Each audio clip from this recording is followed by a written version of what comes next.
सभी भक्तों को जय श्री कृष्ण, राधे राधे। आज इस वीडियो के माध्यम से हम जानेंगे वट सावित्री व्रत कब है, इसकी महिमा क्या है और इसकी पौराणिक कथा सुनेंगे।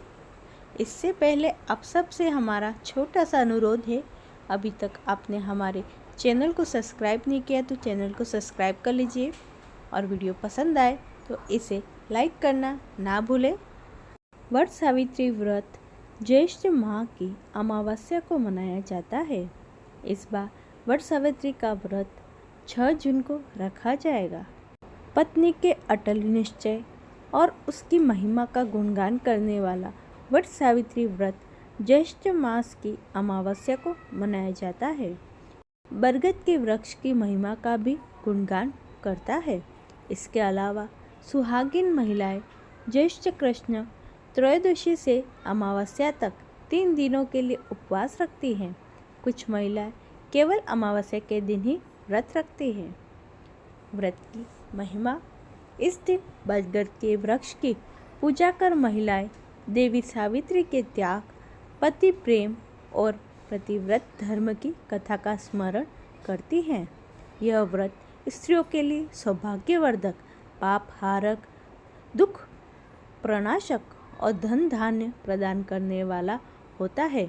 जो स्त्रियां सावित्री व्रत करती हैं वे पुत्र, पौत्र, धन आदि पदार्थों को प्राप्त कर चिरकाल तक पृथ्वी पर सब सुख भोग कर पति के साथ ब्रह्मलोक को प्राप्त करती हैं। ऐसी मान्यता है कि वट वृक्ष की जड़ों में ब्रह्मा, तने में भगवान विष्णु एवं डालियों में त्रिनेत्रधारी शंकर का निवास होता है एवं इस पेड़ में बहुत सारी शाखाएं नीचे की तरफ लटकी हुई होती हैं, जिन्हें देवी सावित्री का रूप माना जाता है। इसलिए इस वृक्ष की पूजा से सभी मनोकामनाएं शीघ्र ही पूर्ण हो जाती हैं। वट सावित्री व्रत कथा: पौराणिक मान्यता है कि वट सावित्री का व्रत करने से पति की आयु लंबी होती है और परिवार में भी सुख समृद्धि बनी रहती है।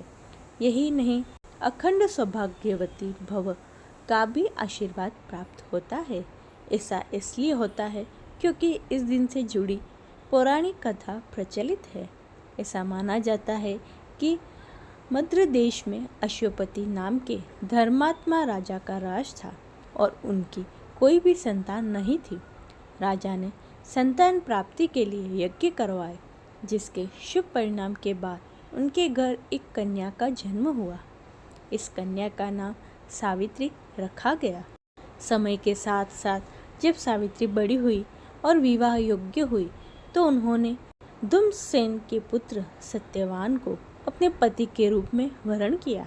सत्यवान के पिता भी राजा ही थे, लेकिन उनका राजपाट छिन गया था, जिसके चलते वह दरिद्रता में जीवन व्यतीत कर रहे थे।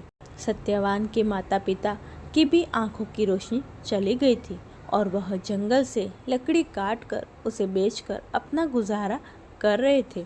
वहीं जब सावित्री और सत्यवान की विवाह की बात चली तब नारद मुनि ने सावित्री के पिता राजा अश्वपति को बताया कि सत्यवान अल्पायु हैं और विवाह के 1 वर्ष पश्चात उनकी मृत्यु हो जाएगी। नारद मुनि की बात सुनकर सावित्री के पति ने उन्हें समझाने का बहुत प्रयास किया, लेकिन वह नहीं मानी। अंततः सावित्री का विवाह सत्यवान से हो गया। शादी के बाद सावित्री अपने सास ससुर और पति की सेवा में लग गई। फिर एक दिन वो दिन भी आ गया जिसका जिक्र नारद मुनि ने किया था, सत्यवान की मृत्यु। उसी दिन सावित्री भी सत्यवान के साथ वन को गई। वन में सत्यवान लकड़ी काटने के लिए जैसे ही पेड़ पर चढ़ने लगा, उसके सिर में असहनीय दर्द पीड़ा होने लगी। कुछ देर वह सावित्री की गोद में सिर रखकर लेट गया।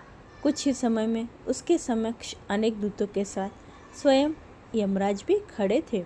यमराज सत्यवान की आत्मा को लेकर दक्षिण दिशा की ओर चलने लगे।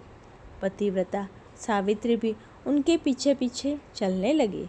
आगे जाकर यमराज ने सावित्री से कहा, हे पतिव्रता नारी, जहाँ तक मनुष्य साथ दे सकता है। तुमने अपने पति का साथ दे दिया, अब तुम लौट जाओ। इस पर सावित्री ने कहा, जहाँ तक मेरे पति जाएंगे वहाँ तक मुझे जाना चाहिए, यही सनातन सत्य है। यमराज सावित्री की वाणी सुनकर बहुत प्रसन्न हुए और उनसे 3 वर मांगने को कहा। यमराज की बात का उत्तर देते हुए सावित्री ने कहा, मेरे सास ससुर अंधे हैं, उन्हें नेत्र ज्योति दे। यमराज ने तथास्तु कहकर उसे लौट जाने को कहा और आगे बढ़ने लगे, किंतु सावित्री यम के पीछे ही चलती रही। यमराज ने प्रसन्न होकर पुनः वर मांगने को कहा। सावित्री ने वर मांगा, मेरे ससुर का खोया हुआ राज्य उन्हें वापस मिल जाए। उसके बाद सावित्री ने यमदेव से वर मांगा, मैं सत्यवान के 100 पुत्रों की माँ बनना चाहती हूँ, कृपा कर आप मुझे यह वरदान दें। सावित्री की पति भक्ति से प्रसन्न हो सावित्री को तथास्तु कहा, जिसके बाद सावित्री ने कहा, मेरे पति के प्राण तो आप लेकर जा रहे हैं, तो आपकी पुत्र प्राप्ति का वरदान कैसे पूरा होगा। तब यमदेव ने अंतिम वरदान को देते हुए सत्यवान की जीवात्मा को पाश से मुक्त कर दिया। सावित्री पुनः उसी वट वृक्ष के पास लौटी तो उन्होंने पाया वट वृक्ष के नीचे पड़े सत्यवान के मृत शरीर में जीव का संचार हो रहा है। कुछ देर में सत्यवान उठकर बैठ गया। उधर सत्यवान के माता पिता की भी आंखें ठीक हो गई और उन्हें खोया हुआ राज्य भी वापस मिल गया। जैसे कृपा आपने सावित्री पर और सत्यवान पे की, वैसे ही कृपा जो ये व्रत करे, कथा सुने और कथा पढ़े, उन सब पर कृपा करना। सबका सुहाग अमर रहे और सबकी मनोवांछित इच्छाएं पूरी हो। ये थी आज की कथा। उम्मीद करती हूँ आज की कथा आपको अच्छी लगी होगी और आज का वीडियो आपको अच्छा लगा है तो कमेंट में जय श्री कृष्ण लिखना ना भूलें और चैनल को सब्सक्राइब कर लें। सभी भक्तों को राधे राधे।